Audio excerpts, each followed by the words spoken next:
전략 자체가 굉장히 짜쳤고, 애초에 미인계는 승리 전략이 아니라 패전계죠. 이제 유명한, 사람들에게 가장 유명한 전략이 이제 몇 가지가 있는데, 그 중에 가장 유명한 전략이 미인계, 그 다음이 흔히 말하는 36개 주랭랑, 그 두 개의 전략 공통점은 패전계인데, 왜냐하면 일반 사람들은 승리하는 것보다 패배하는 것에 대한 두려움이 더 크기 때문에 이제 보통 논계 전략, 그리고 동귀어진, 같이 그냥 자폭해버리는 이런 것을 드라마나 영화에서도 많이 다루는데, 유리사가 자기 말로는 IQ 150이라고 하는데 큰 의미가 없고, 이제 IQ 테스트는 중학교 1학년들, 아무것도 모르는 사람들 대상으로 해야지 의미가 있는 건데, 요즘에는 다 공식집이 풀려져 있기 때문에 성인들 의미 있는 IQ 테스트는 이 세상에 없고, 정말로 애기들은 또 아무것도 모르기 때문에 오히려 더 의미가 없고, 이제 유리사는 그냥 그렇게 크게 똑똑해 보이진 않아요. 그리고 보여지는 모습들 자체도 그냥 울기, 감정에 호소하기, 지능이 높은 사람이라고는 많이 생각하기 어려운, 그러니까 지능이 약간 그냥 평범한 범부인데 계속해서 자기를 특별한 사람으로 방송 컨셉을 잡으려 하다 보니까 정말로 솔직히 말하면 홍진호가 그냥 안타까워서 데리고 있는 거죠. 이거를 뭐 전략이 먹혔다라고 유리사가 웃는 것도 웃기지만, 이게 원래 범부들이, 대한민국 1위 전략 컨설턴트 로쇼가 말씀드리겠습니다. 이런 사람들 요즘 되게 많아요. 대한민국에. 범부들이 이제 고지능자 흉내를 낸다. 보통은 다 알아차립니다. 그러니까 유리사를 지금 이 피해 게임 3 출연자들이 대해주는 태도는 그냥 불쌍한 사람 한 명 돕는 적선, 그 위로의 대상이지, 보통은 이거를 진짜 진지한 경쟁자로 좀 받아들이지 못하는 것 같고, 그러니까 솔직히 말하면 그냥 꼴값이죠. 꼴값 떨고 있는데, 유리사가 뭐 크게 임팩트를 많이 못 남기고, 그냥 홍진호 팀에 어떻게 보면 마이너스, 생각보다 남을 해코지하는 건 굉장히 쉽기 때문에 오히려 피해 게임과 같은 곳에서 그닥 뭐 인상적인 플레이는 아니었다. 그리고 유리사의 전략 자체가 지금까지 굉장히 짜친 것만 반복되어 왔기 때문에, 그러니까 자기 자신은 특별하다라고 컨셉을 잡는 게 유리사 전략의 목표이기도 한데, 다시 말하지만 이 IQ 150이 아닐 가능성이 되게 높고, 그리고 뭐 IQ 테스트 숫자 노림, 보통 수학에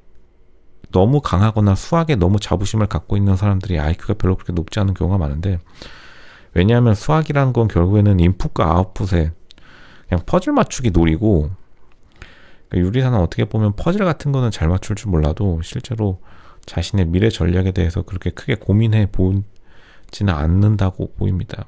어쨌든 간 유리사 때문에 멀쩡한 빠니보틀 이면서가 탈락해 버려가지고, 오히려 로쇼는 이면서 서울대 경영, 서울대 로스쿨 나온 그 변호사가 생각보다 굉장히 똑똑하다고 느껴지고, 빠니보틀도 굉장히 좀 영리한 캐릭터 중에 하나인데, 그 둘 대신에 유리사가 그냥 빠르게 나가버렸어야 됐다. 유리사가 있어가지고 솔직히 뭐 재밌는 혹은 머리를 쓰는 환경이 한 번도, 로쇼가 피해 게임 3를 보는 순간에 지금 벌써 1화부터 9화까지 꽤 많이 전개가 되었는데도 불구하고 크게 인상 깊은 장면이 안 나왔다. 자기 감옥 찾은 거, 뭐 자물쇠 풀기, 이것도 옛날에 유튜브에서 유행했던 뭐 자물쇠 푸는 변호사, 약간 요런 채널은 많이 본 것 같은데, 뭐 자물쇠 풀기야 중고등학교 때도 많이 하는 거니까요. 그러니까 뭐 너무 쉬운 거고, 그러니까 뭔가 머리를 쓰는 캐릭터로 잡아야지 맞는데, 왜냐면 어쨌든 유리사가 몸을 쓰는 캐릭터는 아니니까요.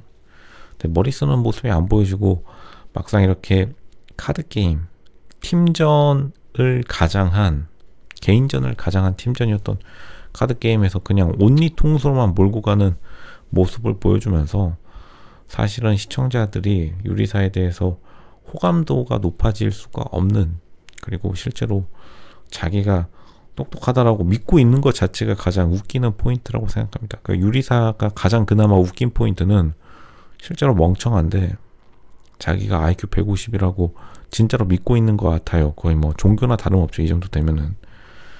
근데 다시 말하지만 지능의, 그리고 높은 지능의 특징 중에 하나는 공격성인데, 동물들도 높은 지능 공격성을 가진 동물들이 대부분 육식동물, 포식자의 피라미드 최상 계급을 이루고, 보통 그 최상 계급을 이루는 포식동물, 사자, 호랑이, 티라노사우루스들의 특징은 굉장히 공격적이에요. 절대로 패전개를 쓰지 않습니다. 혹시 호랑이가 미인계 쓰는 적 보신 적 있나요? 호랑이랑 사자는 미인계를 쓰지 않습니다.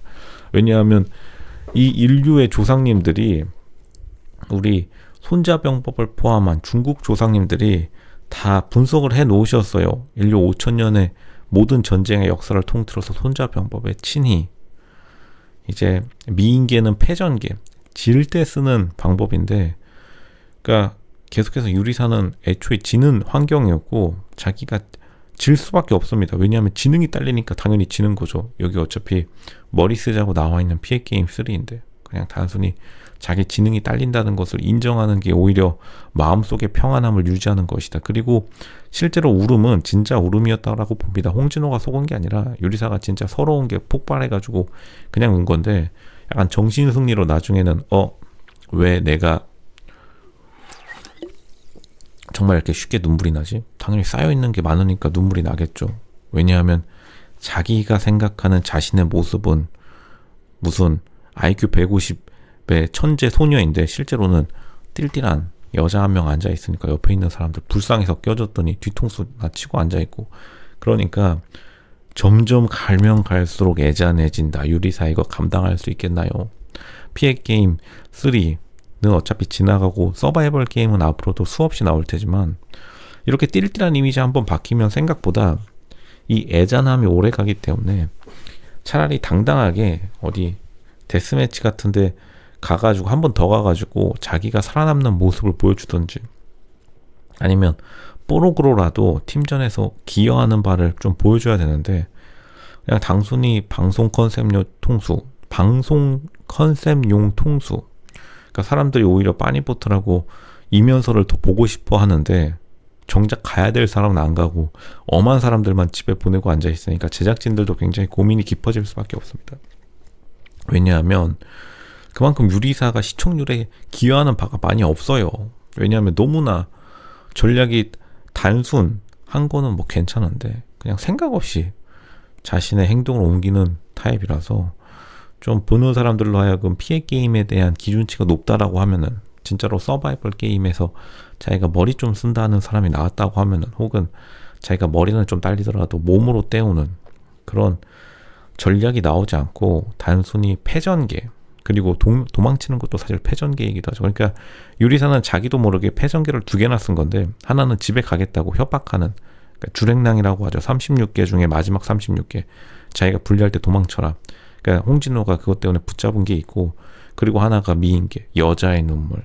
너무 단순하고 애초에 자기가 패배를 예정하고 상정하고 이런 전략을 쓰는 거기 때문에, 실제로 대중 시청자들은 승자를 무조건 좋아할 수밖에 없다. 패자를 좋아하는 대중은 이 세상에 존재할 수가 없습니다. 그러니까 TV 방송에 나와가지고 미인계 그리고 주랭랑 도망치는 것을 보여주는 사람들이 여태까지 방송에서 혹은 서바이벌 프로그램에서 굉장히 평가가 안 좋을 수밖에 없다. 왜냐하면 그 누구도 자기의 시간을 들여서 TV를 보는데 패배하는 사람을 보고 싶어하는 사람은 절대로 없습니다. 대중은 승리자를 원한다. 그게 바로 냉정한 미디어의 속성이라는 것을 유리사가 언제쯤 깨달을지 참 답답할 노릇입니다.